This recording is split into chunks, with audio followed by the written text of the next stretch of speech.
This story takes place in the 39th floor of the tower, before Zeke and Team Faith have been reunited.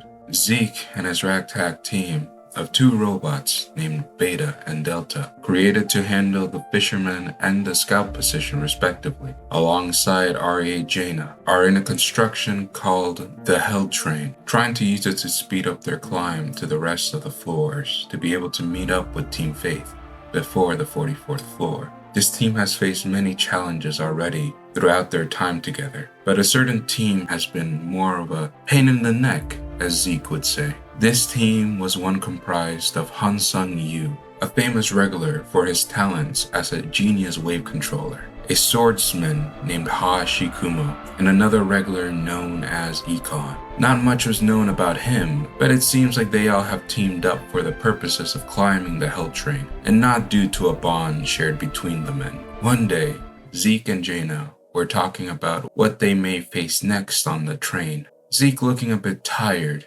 Jana notices this, and with a concerned look on her face says, "Are you okay, Zeke? Should you not get some rest?" Zeke responds, No, don't worry about me. I'm fine, Jana. I just needed to turn off Beta and Delta for a bit. They were draining a bit of my energy." "Really? It seemed fine a while ago. Is everything alright, Zeke?"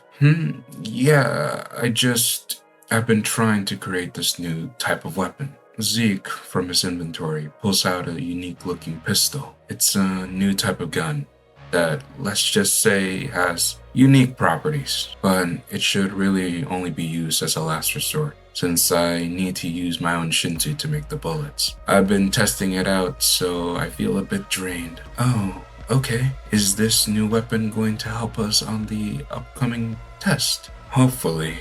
But to be honest, it's more useful against human foes, like that golden boy and his team that keep annoying us." "Zeke, you shouldn't be looking for fights either." "Me? I just want to see my team, and that guy has been a pain in my ass for the entire time since we reached the 35th floor."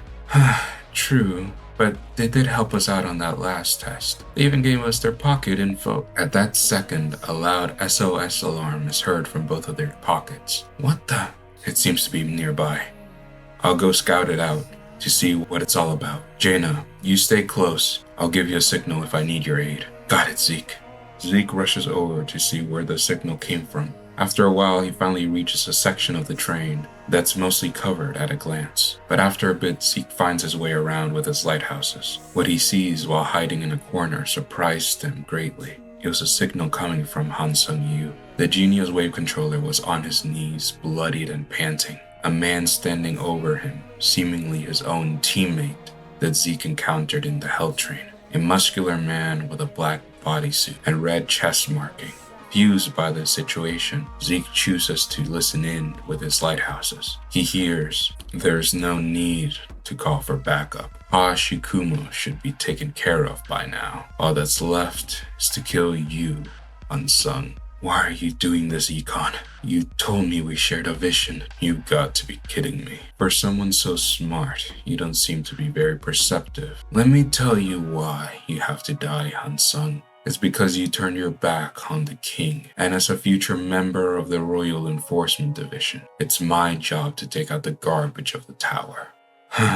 "You think I turned my back? It's that king of yours that has turned his back on everything in this tower." Such barking for someone so gifted, but even that can't change your own fate. As the red-eyed man looks like he is about to deliver the final blow, a purple lighthouse barrier comes in between the two men, Econ looking confused as the barrier cracks. "Hey, look, I'm not one to talk, but you should listen to your leader when they speak, no? To Perie Zeke, what's your business here? And why would you go so far to help this trash?" "Hey now, I never said he wasn't trash, but embarrassingly enough, he did help my team out, and I promised to do him a solid next time we cross paths. Watching him die would kind of spit in the face of that. Since you are a member of the 10 great families, I'll give you a final warning, Zeke. Back off now and don't make an enemy of the Jihad family." "Make an enemy of Jihad? When did I say that?" "From what I heard, I am making an enemy of a team betrayer that quote-unquote will be a member of the Royal Enforcement Division. Zeke, taking out a gun, and points it at Econ, 2 lighthouses at his side. Now you listen to me before I give you a third eye. Get back from the golden boy. Looks like this will take a bit longer than I hoped. Zeke, slowly before any action takes place, gives a signal on his pocket to Jana so she can back him up. She shouldn't be too far. All jokes aside, this guy beat Blondie. He could have taken him by surprise, but still, he wouldn't go down without swinging. I'll have to stall him and finish him off with Jana's poison. To Perie style. Down to a crawl. Zeke tries to slow down Econ, but to his surprise, he starts to charge at Zeke. What? Econ, going right to Zeke, and with a flaming reinforced fist, says, lethal move. Fist to ash. Punching Zeke straight in the gut, sending Zeke flying straight into the wall. What the hell is this guy? Is he a handle lock too? Can his Shinsu resistance be so high? Econ stares at his fist. Strange. I was going with the intent to spear it through him. His clothes seem to be specially made to cancel out damage. Hey, what are you? Are you really a regular? How can you just brush off my lighthouses like that? No wonder you are surprised, Zeke. I don't come from any 10th-grade families, nor am I a genius. I am merely a man that was trained to kill for as long as I can remember.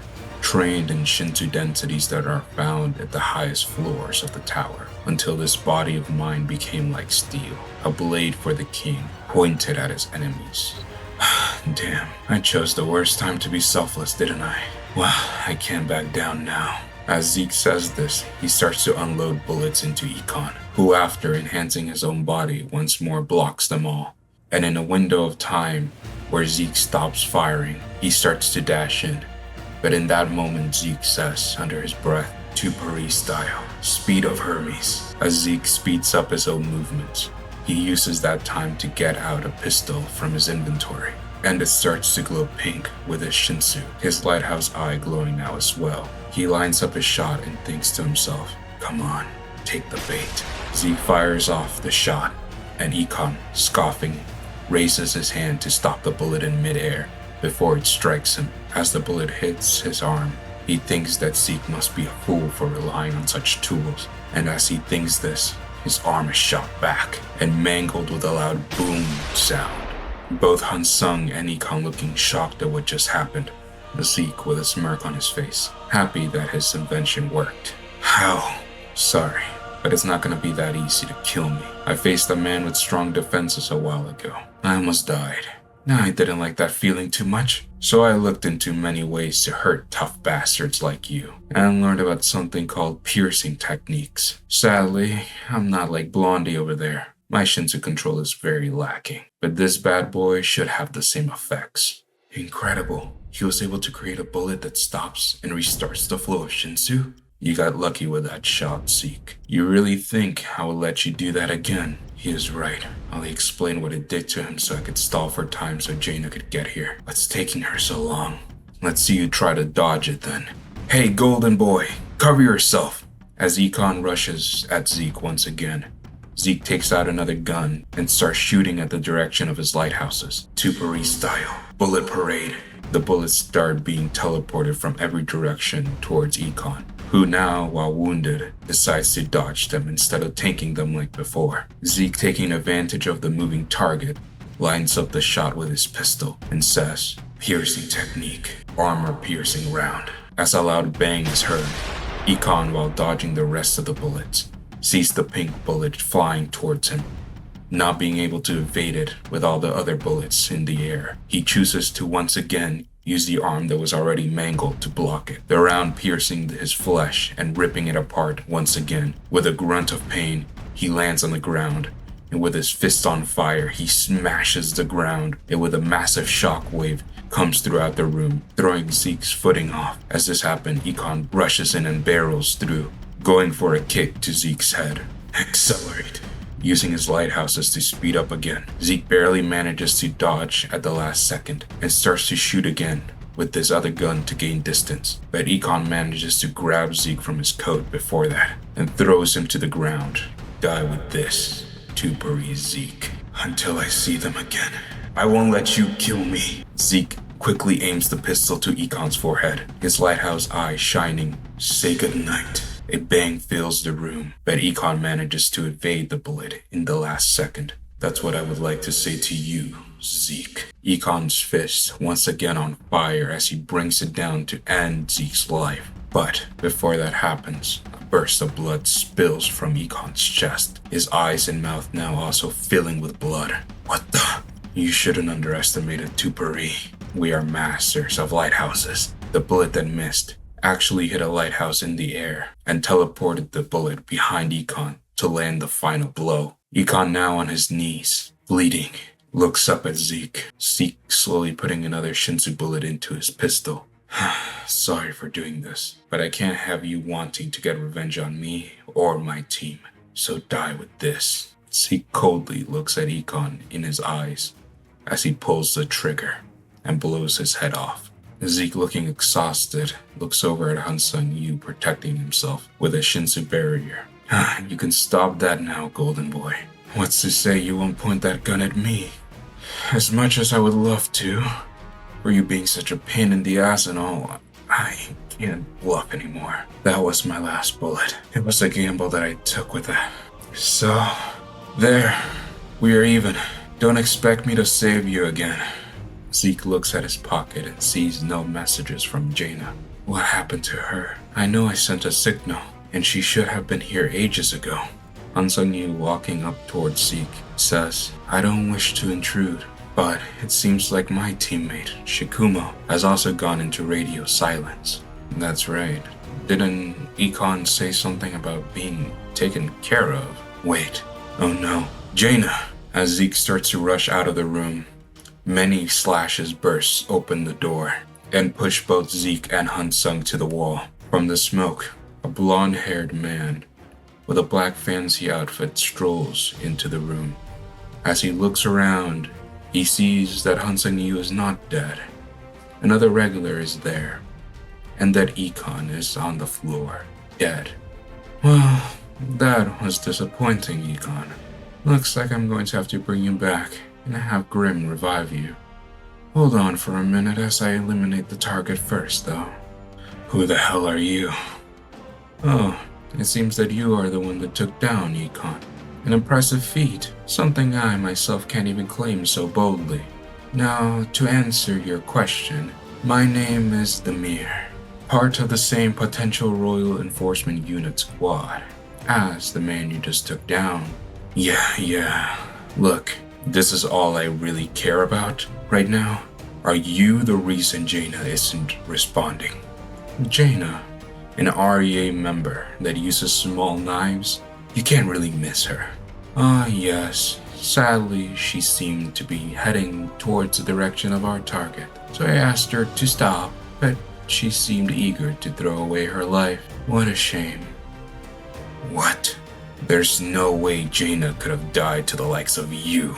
No one truly knows when a member of the Tengrid families is involved, but most people in this tower die when they get impaled. Zeke gets up slowly, looking more pissed off than ever before. Hey, golden boy, do me a favor and help me kill this guy. I need to get to Jana fast, so I don't have time to waste on him. Agreed. I also want to check on Shikumo as well. Okay, I'll aid you, Zeke. Why is it that everyone is so eager to throw away their own lives today?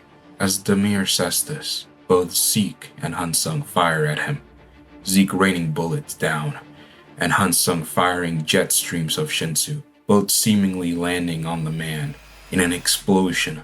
But as the smoke clears, Demir is encased in a sphere made out of liquid metal. I see why you are regarded as a genius wave controller, Hansung Yu.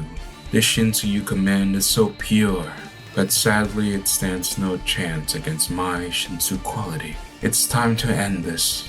You have no one but yourself to blame for rebelling against the king. The sphere of liquid metal quickly turned into many spears that tried to take out the two regulars. But at the last moment, Zeke was able to teleport them away with his lighthouses. Hey, look at your pocket, genius. Hansung looks at his pocket to see a message from Zeke. Look, I know you're a good wave controller, so this may work. We can't damage his metal with our regular attacks, but maybe you can enhance my Shinsu to be able to use another piercing round. A good shot will mess him up. His natural body seems to be weaker than that of Econ's. Hansung looks at Zeke and nods his head. Well, let's go all out before we die, huh, golden boy? Alright. Zeke sends many rounds that begin to teleport all over the place, and Hansung gathers up Shinsu in the palm of his hand. That seems small at first, but then he says, boiling mass. A Shinsu orb appears in front of him, and as his Shinsu goes into the same sphere, it becomes amplified by its effects and causes most of the room to flood with a massive amount of Shinsu. The mirror encasing himself inside of his metal orb thinks to himself, it seems like they are trying to buy time with this barrage. They seem to be trying to escape with teleportation. If that's the case, I will leave them no room to run. Lethal move. Mercury orbit and scatter. From the sphere of metal, many pieces go out flying and shoot all over the room, leaving debris and dust clouds all over. The mirror sends his metal all over the floor, as he also summons 2 observers. Now tell me where they are. The observer beeps to the right, and just as it said, there was Zeke, pointing straight at the mirror, with Hansung Yu behind him, eyes closed, filling Zeke up with Shinsu, both of them looking bloodied, but mostly fine thanks to the lighthouse's barriers. Zeke takes a breath, before both of them saying at the same time, lethal move, floral butterfly, armor-piercing round. As they both say these words, a pink and blue bullet comes out of the pistol. A shape of a butterfly emits from the gun as it leaves. The mirror, sensing the power of the shot, chooses to quickly make a multi-layered barrier to protect himself. Mercury chamber, but it was all for nothing as the bullet hits the barrier, the Shinsu itself getting distorted and ends up hitting the mirror in the shoulder. A massive boom is heard as an explosion and a vestige of a butterfly can be seen as they erupt from the mirror's body. The smoke clears, and the mirror is lying on the ground, bleeding all over his body. After a bit of struggle to mend his body together, he can't anymore, and his body completely shuts down and collapses. Both of the regulars glad for the fight to be over, but still worried for their comrades, tell each other to be careful and part ways, Zeke praying that he's not too late. After a while of trying to find Jana with his lighthouses, he's able to track her down. She is on the ground, bleeding out and mangled. Zeke rushes over and tries to see if she's still alive, and thankfully, he can hear her faint breathing. He sighs, but knows this damage is too severe and can't be fixed normally. He keeps trying to think and rack his brain to try to find any way that he can help her, but he draws a blank every single time until he places his hand on his head in anger. He finally remembers what happened to his eye and what his cousin told him about him being saved from death by making a core into a lighthouse. He looks determined and takes her body into his lighthouse. Jana, I'm so sorry. I don't know if you can hear me, but please trust me. Have faith in me. I will do anything to keep you alive. I almost lost one family due to my stupid choices. I'm not losing you. During the course of a month, Zeke, almost not sleeping throughout the entire time, keeps very carefully working on the body of Aria Jana, replacing small parts of her body that are beyond repair, keeping her heart running by accelerating her with his lighthouses, making sure her Shinsu is alright by having Delta use Shinsu boost on her body, and finally, implanting a mini lighthouse that he learned to create with his cousin into her body. Zeke looking over at Jana after the surgery was all over to see if she would open her eyes. After a while of waiting, she slowly opens them. Now they have a purple hue to them due to her core being part lighthouse. She looks over at Zeke and says, Zeke, what happened? Zeke, looking at her with tears coming out of his left eye alone, has a smile on his face and says, I made a mistake again and almost lost you. I brought you back. It was a gamble, but it worked, I think. No, Jana, I'm so sorry for everything I put you through. If you want to leave, that's fine. Better even, you might get hurt again if you stay with me. And before Zeke can say anything else, she hugs him and tells him, you didn't do anything wrong, Zeke. You did what you thought was best. I followed you, and you saved me. Zeke, I can't even begin to thank you enough. You did all of that to keep me alive. The last thing I remembered was your voice, saying to have faith in you, and I did. I did have faith in you, Zeke, and you answered my faith like this. Thank you so much. She pulls away from him, and she sees his face. Zeke, you look like you haven't slept in forever. I don't think I have. As Zeke finally lets all his emotions out, he collapses on top of Jana. She catches him and says, Rest, Zeke. You deserve it. I promise I will take care of you until you see your family again. So please, have faith in me. As they embrace, the scene fades out to black on the story of Perie Zeke and fades back in to the rest of Team Faith, while they were also on the 39th floor, having just arrived at a certain station. But that is a story for another day.